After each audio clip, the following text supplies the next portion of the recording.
y'all doing? I'm Manny Zonkel, Chief Representative of the Moorish Republic. I am also the author of the book called The Apocalypse of a Moor. And this is the Apocalypse of a Moor book discussion. This is over chapter 3. I skipped over chapter 2 because I felt it wasn't really important. It's more or less a brief history of the United States. So I wanted to get to chapter 3 because chapter 3 actually talks about the U.S. Constitution.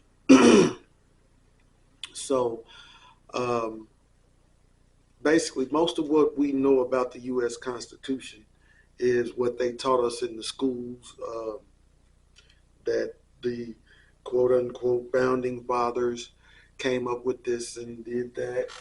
And, that can't be farther from the truth. And a lot of brothers, um, in trying to enforce the Constitution, they try to enforce things that came before the Constitution, like the Magna Carta or the Great Charter, the Magna Charta, however you want to pronounce it.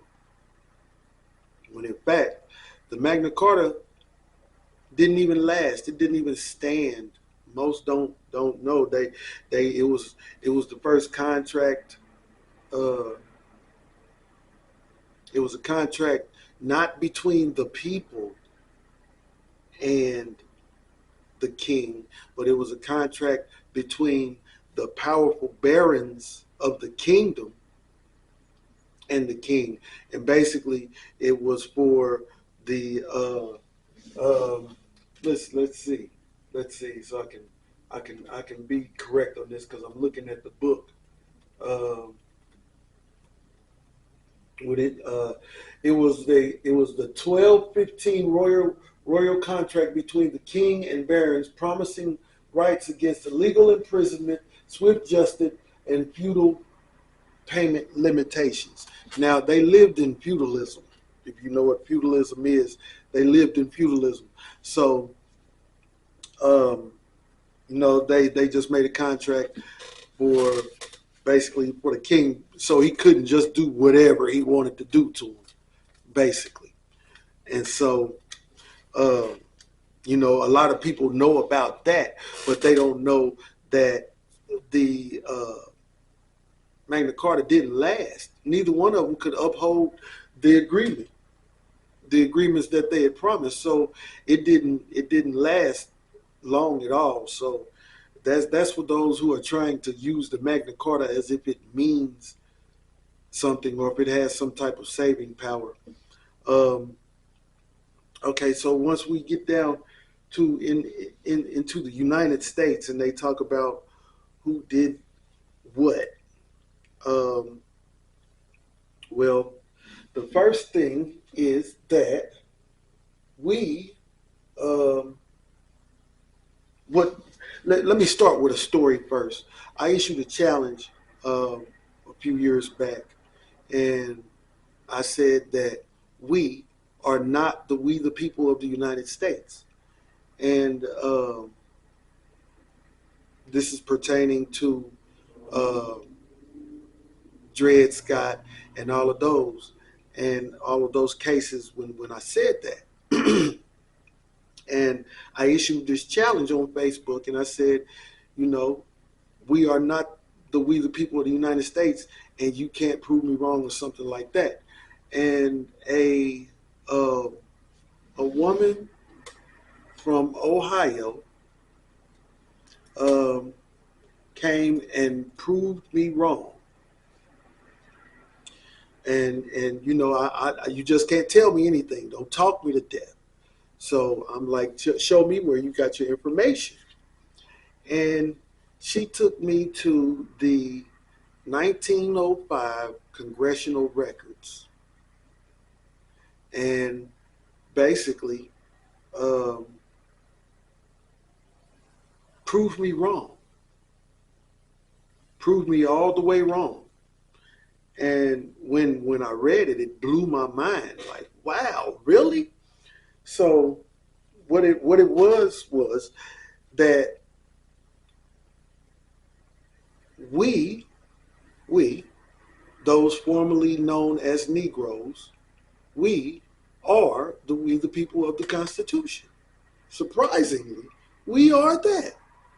So how do I know this? It's in the records. They actually say it. And I mean, it messed me up because I always knew about the two United States, the United States, which is the several states, and then the United States, which is Washington, D.C. I always knew about those, but I didn't know about the first. So this is the U.S. Senate congressional records, and I'm just gonna go to this one section right here, and this is the one that pretty much blew my mind. And it says the self-defining statement that we the people of the United States do ordain this Constitution referred to other inhabitants of the states who at that time were racially distinguished from the people of the United States. Now, I'm not even going to stop right there. And it says they were the Negro race who were then held in slavery and were so recognized in terms by the Constitution. Now, to clarify what they just said in that paragraph, they said that we the people of the United States is the Negroes. They said that. That's their record. They said that. So so now that throws a whole monkey wrench in all of the learning, all of the stories, all of that, because we were taught that we were the we came here as slaves. Our history starts at the slave ship. That's what they told us. But the truth is, which this is a scientific fact, and people have known this for years. We've been here for decades before Columbus. Excuse me, not decades, eons before Columbus came across the Atlantic. We were here eons prior to the Europeans even learning how to bathe themselves. We were here. So, that when they said they were racially distinguished, I mean, they say they were the Negro race. So, with that, um, like I said, these are their records. So let that sink in for a minute. Um, and there's another congressional now. In this 1905 congressional record, they go into detail about how the Negroes helped set up the government, helped design the government, the Constitution, all of that. They go into detail and make it heavy. And they start stating facts about certain things. So later on, I think it's 1969, something like that. They go in a little more. Well, no. They go in and they actually put a name on the Negroes. But in putting the name on the Negroes, their accomplishments and how much they put into the Constitution was diminished. Basically, it went from ordaining and establishing the Constitution to giving Benjamin Franklin and George Washington the idea to write the Constitution in that manner. So, They diminished the contribution, but they did put a name on it. Now, when I say this name, I don't want everybody to go out and start running around calling themselves Iroquois, because that's what a lot of people are doing right now. They just ran out and started calling themselves Iroquois, but uh, and without even knowing what Iroquois even means. So now they say that it was the Iroquois Confederation that gave them the idea to put the Constitution the way together that they put it together. Now, when you combine those two records, it kind of puts you in the mind frame that the Iroquois Confederation was the Negroes, were the Negroes. um, Now, for those of you who don't know what Iroquois means, it means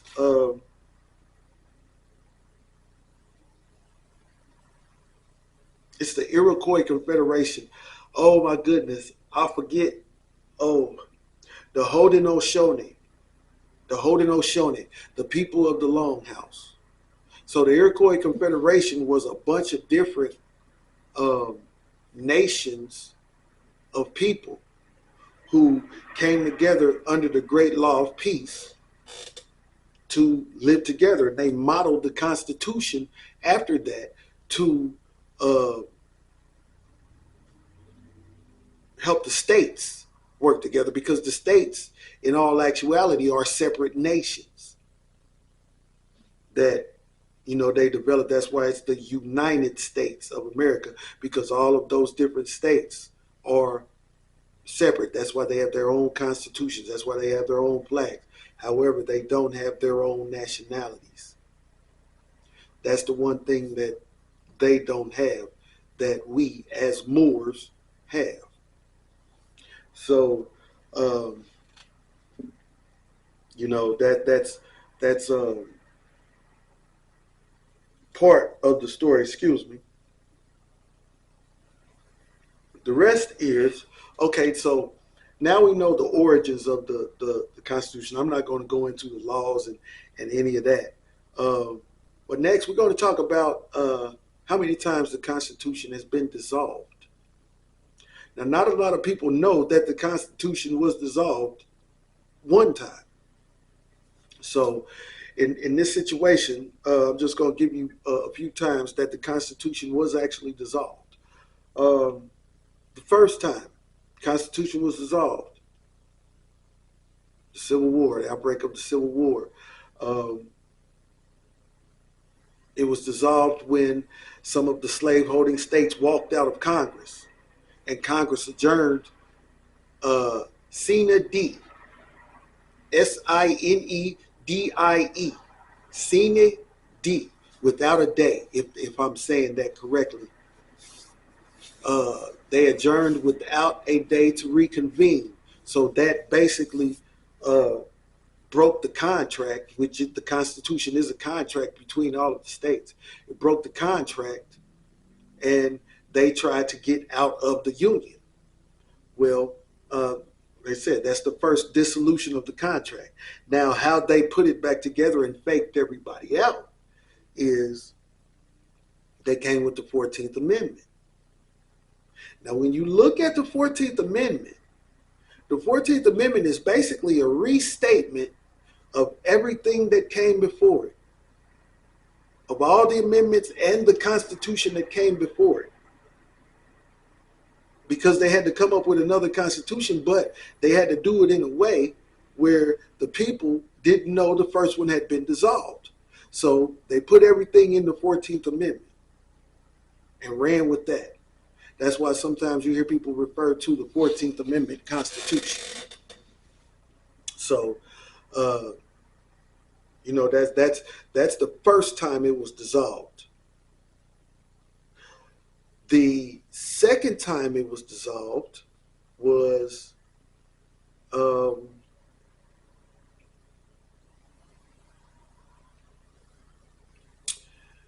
House Joint Resolution 192. Now, the reason House Joint Resolution 192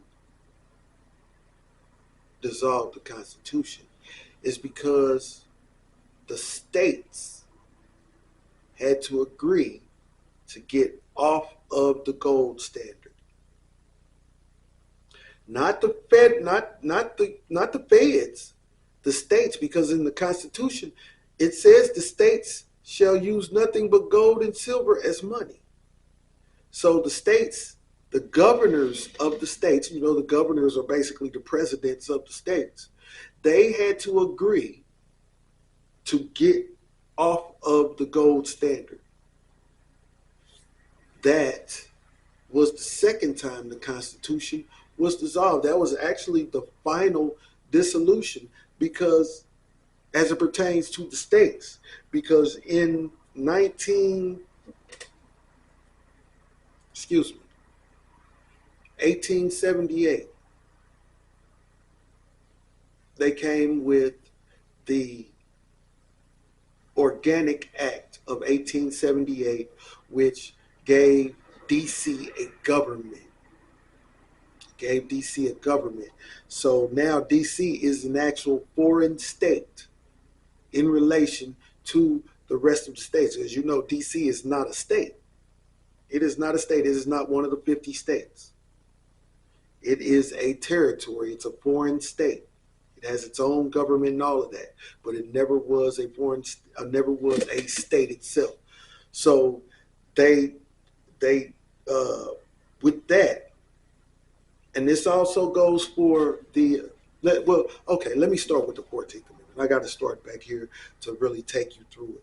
The 14th Amendment, when they created the 14th Amendment, and this is in the U.S. Supreme Court cases, they're the ones that are saying this. The 14th Amendment created a U.S. citizen totally different from a state citizen. Now, in the beginning, in order to be a U.S. citizen, you had to be a citizen of one of the states. This is what Dred Scott was about. We were not citizens of the states. The Constitution had no power to make us citizens of the states. One, because they were foreigners to us. They were foreigners to this land. So they could not come in and make us part of them. So the 14th Amendment created a U.S. citizen totally separate from the state citizens. Now, that it did a lot of other things that I don't want to get into that, because that might cause a panic when I tell you what they actually say about it. But I'll say this: all those constitutional rights and things that you think you have, they don't apply to you. Real talk, they don't apply to you. In the states, when you're in the states, all of y'all in these different states, and you're talking about, oh, my constitutional rights. I'm just going to say it like this: they don't apply to you. They apply to your straw man. They don't apply to you. So they only apply to U.S. citizens. Let me put it to you like that. They only apply to U.S. citizens. So, and that's who the Constitution covers anymore. So, that said, now you think about it like this: the Constitution, which is supposed to be the seat of government for the several 50 United States, is being held in a foreign state, which is DC. It's a foreign state. That is why you see them giving billions of dollars in aid to all of these other countries, and they're not giving anything to their people. There's another chapter that I'm gonna come out with. It's called where the people of the states are literally enemies of the state. That's why they're not getting anything. So, yeah, that's in another chapter. But yeah, this one I just wanted to talk about the Constitution and tell you how this is working, and what what happened to the Constitution. So everybody trying to enforce these constitutional rights and all of that, enforce the Constitution, just know that the Constitution for us who are proclaimed Moors, the Constitution does not apply to us.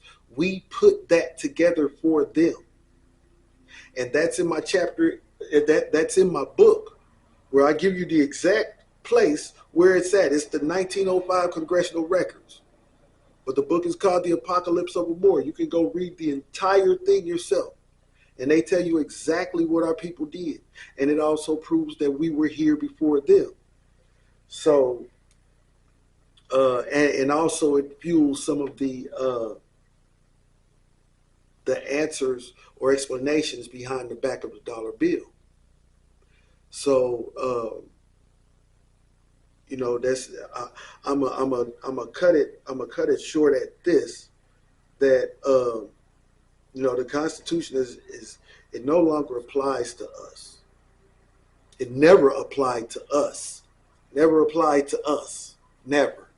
Even the civil rights thing. The civil rights thing took us the wholly wrong direction because we created that for them. We were supposed to be trying to set up our own nation, but we didn't know how to do it. We were so busy trying to get integrated into their system because we forgot who we were. So, uh, yeah, I'm going to leave it at that. Islam Moors. The book is called The Apocalypse of a Moor. This is chapter 3, Constitution of the United States. Peace and love.